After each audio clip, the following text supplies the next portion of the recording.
Hey everyone, welcome back to our channel. It's me Rose here. In this tutorial, I'm going to show you how to recover your TikTok account without email or phone number. Firstly, you need to open your TikTok app.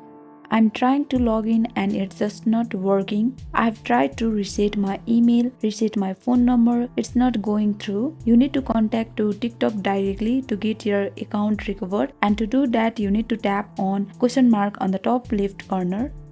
After that, you need to tap on notepad icon that is on top right corner, and here opens up your support tickets. Let's tap on notepad icon on the top right corner. Now after that, you'll get access to report a problem. It's where you are going to contact TikTok directly and state your case. You can write, hey, I can't sign into my account, I need help recovering it. You can write as much as information as you have to verify who you are, because they are going to need all your information and help you recover this account. Once you enter all your information and then report the problem, and they will get you in contact with TikTok, and then you can start the process of recovering your account. And this is how we recover our TikTok account without email or phone number.